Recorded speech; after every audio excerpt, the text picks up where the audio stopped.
A woman stands alone under a flickering Paris street lamp, her breath rising like ghosts into the cold night. Her hands, wrinkled but steady, rest against her chest as if holding a memory that has been waiting decades to be spoken. When she looks up, her eyes meet yours, not by accident, not by coincidence, but as if she has been searching for someone who would finally listen without turning away. "If I tell you the truth," she whispers, her voice trembling with the weight of everything she survived, "you must promise to stay until the end. Because what happened in Paris, what happened to us, it wasn't beauty. It wasn't glamour.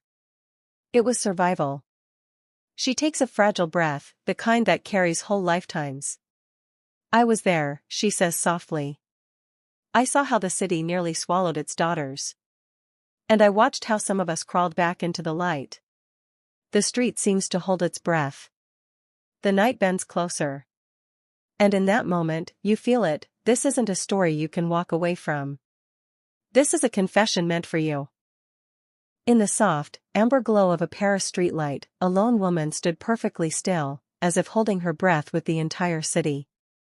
Her gloved hands trembled, not from the cold, but from the memory she carried, one she had kept locked away for decades. Tonight, she was ready to open it. And if you listen closely, she whispers something that feels impossibly familiar, as if she has been waiting for you to arrive before she begins. "Paris wasn't always the city of dreams," she says. "In the 1920's, it was the city that chose who survived, and who disappeared." What follows is her truth.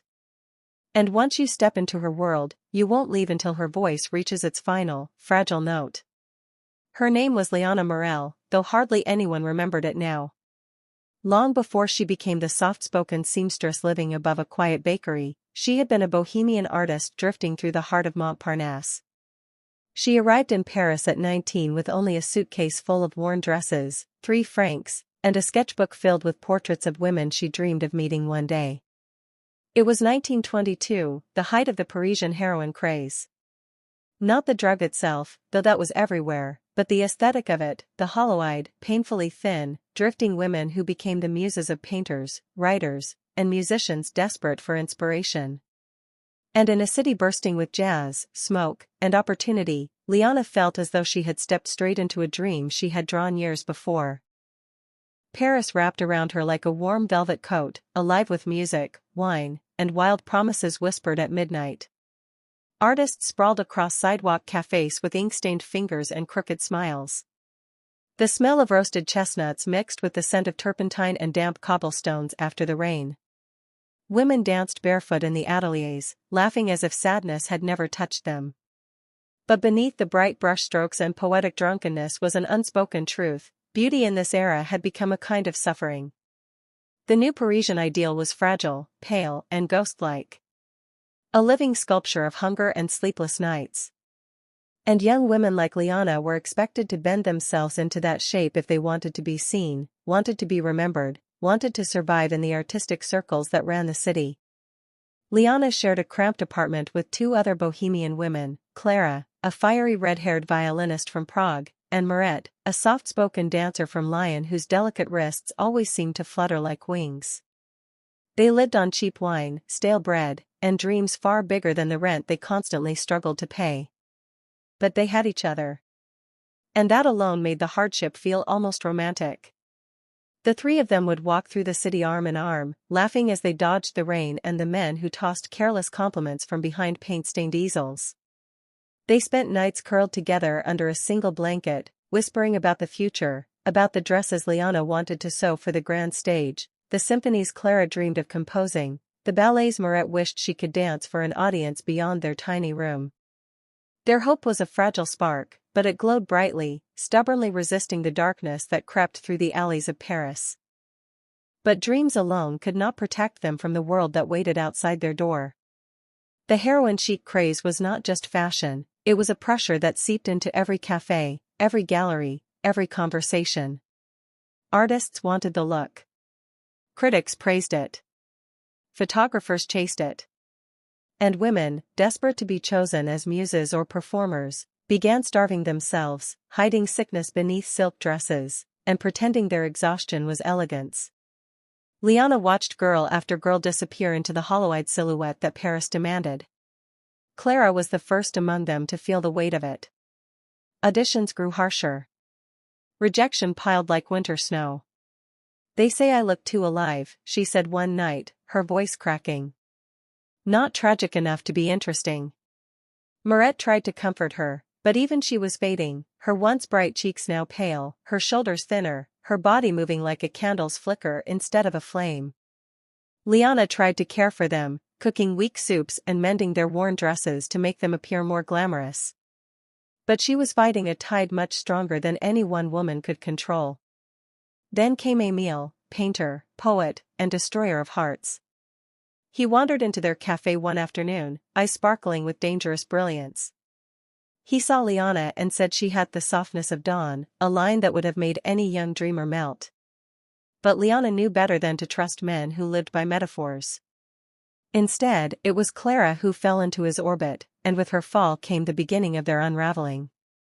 Emile loved broken things. He said they were easier to turn into art. Clara began skipping meals. She traded laughter for cigarettes, traded sleep for the chance to pose in increasingly strange, painful positions for Emile's paintings. He encouraged it. "You're becoming ethereal," he whispered. "A real muse." Liana saw the color draining from her friend's face, saw the way her hands shook when she played the violin. But when she tried to intervene, Clara snapped. "You don't understand," she said. "He chose me. Me. Do you know how rare that is?" The truth cracked something inside Liana. Because she did understand, perhaps better than anyone. She knew how frightening it felt to be ordinary in a world obsessed with extraordinary suffering. And then, as if fate had been waiting for the perfect moment to strike, Moret collapsed during rehearsal. The doctor said exhaustion. Malnutrition. Overwork. "Paris is eating its daughters," he muttered as he packed his bag. That night, Liana stood at their window, staring down at the glittering city she once adored. She realized then that surviving Paris was not about talent, beauty, or even luck. It was about refusing to destroy yourself just to be seen. And that decision, quiet, private, trembling, changed everything. Liana began working secretly for a small designer who lived above a cobbler's shop. It wasn't glamorous. It wasn't famous. But it was honest. The designer, Madame Fournier, was stern but kind, the kind of woman who had survived wars and heartbreak and still managed to stitch beauty into the world. She taught Liana more than sewing, she taught her endurance. "Style means nothing," she said, "if it requires you to disappear." Liana carried those words like armor. She convinced Moret to rest, fed her soups, wrapped her in quilts, sang to her softly until her strength returned.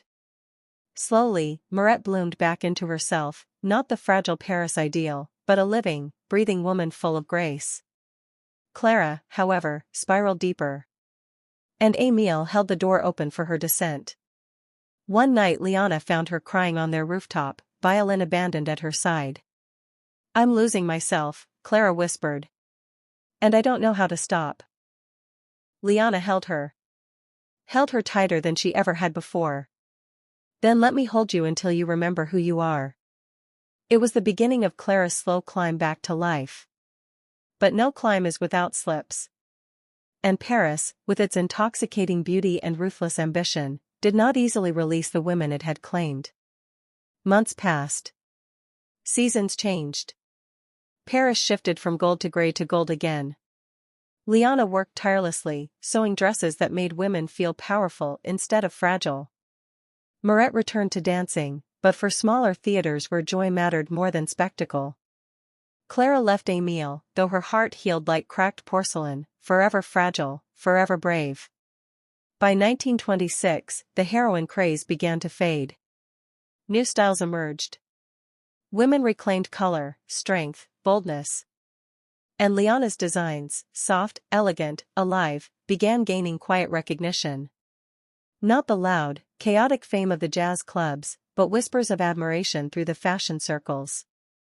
One evening, as the three women sat on their rooftop sharing warm bread and cheap wine, Clara leaned her head on Liana's shoulder.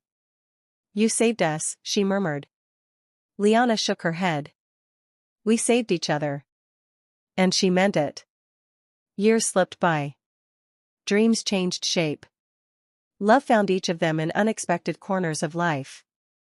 But through all the shifting tides, they remained tethered, proof that survival is not always dramatic.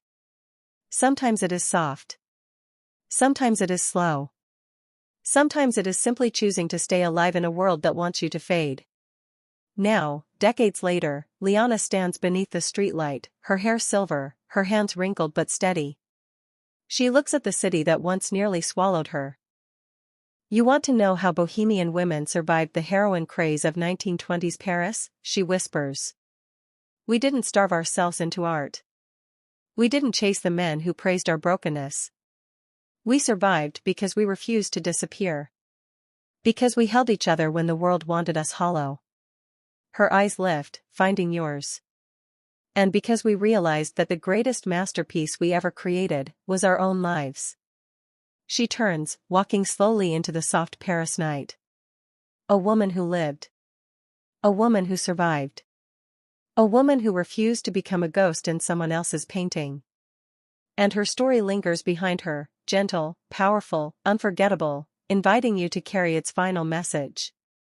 You are allowed to be whole. You are allowed to be alive. You are allowed to survive your era, too.